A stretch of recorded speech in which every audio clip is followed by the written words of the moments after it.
If you're watching this, you can probably dance on one or on two, and you want to learn the other timing. And in my experience, this can be a very mind-melting activity. So, to help you not go crazy, here are 5 tips so you don't kill yourself during the process. Tip number 1, you're not actually changing your timing, you're just changing where your steps are going.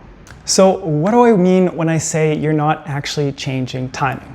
Well, this is it. When you're dancing on 1 and on 2, you're dancing to the counts 1, 2, 3, 5, 6, 7. So let me do that. 1, 2, 3, and I'm dancing as a lead, so I'm starting with my left foot. 1, 2, 3, 5, 6, 7. Am I dancing on 1 or dancing on 2? You can't tell. 1, 2, 3, there's no break steps. 5, 6, 7.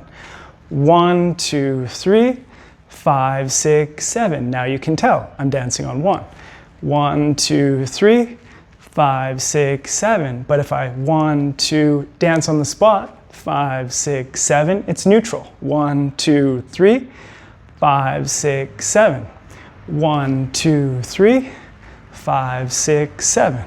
1, 2, 3, now I'm dancing on 2, 6, 7. 1, 2, 3, neutral, 5, 6, 7. So as you can see, the timing is not really changing. What's changing is which foot or when I'm deciding to do the break step. Tip number 2, no matter what timing you want to dance on, the prerequisite for both is to be able to find the 1. As long as you can find the 1 in the music, you're set. So once you know where the 1 is, you just decide where that step goes. So again, I'm going to dance as a lead, so I'm going to start with my left foot. I'm going to go 1, 2, 3, 5, 6, 7. I know where the 1 is in the music because I've taken the Finding the Beat course online with the Dance Dojo. If you haven't, check it out. Now, I want to dance on 1, so I know my break step is forward on 1 because I'm a leader. So 1, 2, 3, 5, 6, 7. I'm going to break forward on 1. 1, 2, 3, 5, 6, 7. That's the prerequisite. Now, if I want to dance on 2, if I know where the 1 is, I step my 1 and then I break on the 2. So 1, 2, 3, 5, 6, 7. I know where the 1 is in the music. 1, I break back on 2. 2, 3, 5, 6, 7.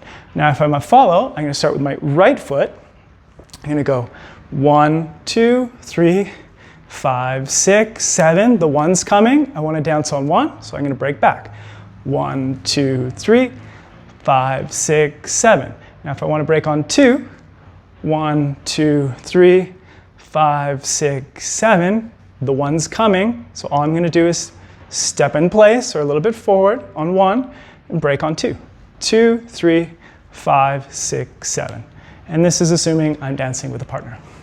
Tip number 3, when reprogramming your brain, the trick is to not go too fast. Don't rush. This is easily the hardest part for most people. The reason it's so hard, for example, is you're an On1 dancer who's got a huge comfort zone. You've learned all these things, you can do all these patterns, all this fun stuff, everything feels easy at the social. And all of a sudden you start dancing on 2 and everything feels hard. It's like starting from 0 again. But you need to have realistic expectations. So for example, if I write with my right hand, which feels super easy, I don't have to think about it, and someone asks me to write a letter with my left hand, there's no chance that I'm going to be able to do this today. It's going to take weeks or even months for me to be able to do this. Learning a new timing is the same.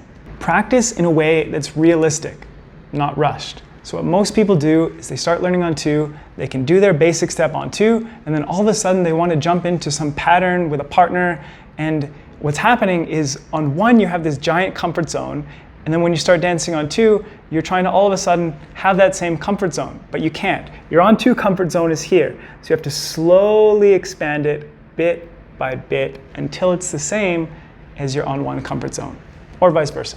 And if you've watched my video on how to learn salsa 10 times faster, you've heard me talk about this importance of working at the edge of your comfort zone.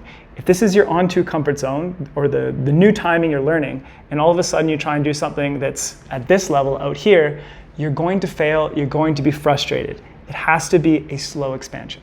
When you go slow and steady, your progress will be strong. And the US Navy SEALs, one of the most elite military special ops groups out there in the world, have a saying: slow is smooth, smooth is fast.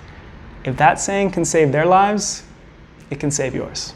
Tip number 4, to grow your comfort zone slowly, the most important thing to do is to burn the feeling of this new basic into your brain.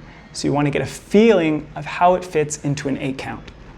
So the reason it's so hard to switch between timings is because you have one timing burnt into your brain and they actually feel different. And I'm going to explain why they feel different. So again, I'm a lead. I'm giving an example from lead's timing, starting with my left foot. I'm going to go 1, 2, 3, 5, 6, 7. Let's dance on 1 for a second. Where is the slow count? Quick, quick, slow, or 1, 2, 3. It's kind of in the middle, right? Quick, quick, slow, quick, quick, slow. It's in the middle of this home position. So you do 3 steps, and the slow is on that 3rd step in this middle position. So it feels a bit more staccato. Quick, quick, slow, quick, quick, slow. 1, 2, 3, 5, 6, 7. When you dance on 2 and your break steps are on 2 and 6, the slow count is right after your break step. So the slow count is in a different part of your basic. So here we go again with the left foot as a lead. 1, 2, 3, that's the slow. Quick, quick, slow. As you can see, my feet aren't in this middle position. 1, 2, 3, quick, quick, slow. So the slow came right after my break step. Okay, so that was quick, quick, slow. Quick, quick, slow after the break step. Quick, quick, slow. So that gives a different feeling in the basic, which is another reason why it's hard to switch. So that's why step 1 is to burn the feeling into your brain of just how to do the new timing in a basic step within an 8 count. Because if you don't get that into your brain, that new feeling, that different feeling, it's going to be very hard to then go ahead and do the shines and the patterns or the moves that you already know. So 1 step at a time. So let's assume you're learning on 2. Do the on 2 basic to counts first. Get it down, get comfortable with how that fits into an 8 count, and then do it to a slow song. And then start learning the simple shines, the right turn, the left turn, the Susie Q, etc. on 2 to counts, and then a slow song. Once you got that, learn the basic partner work moves again with a partner, the right turn, the left turn, cross-body lead, cross-body open, inside turn, outside turn, to counts on 2, and then to a slow song. And that's how you slowly expand your comfort zone. Don't skip steps. Tip number 5, be consistent and immersive. If you're only practicing your new timing once a week and then you go out social dancing and you just dance on your comfortable timing, it's not gonna work. People have language exchanges in other countries, or they move to other countries to learn languages for a reason. Immersion and consistency make a big difference. So start doing the majority of your practice on the new timing. Yes, it's going to be hard. Yes, it's going to suck. Yes, your brain is going to hurt, but this is completely normal. You're only going to be able to make the switch or the conversion if you commit. If you're looking for an online salsa program that can help support you in that conversion, everything we do is filmed on 1 and on 2, shines, partner work, everything. It's at thedancedojo.com, and you can practice it free for a whole week.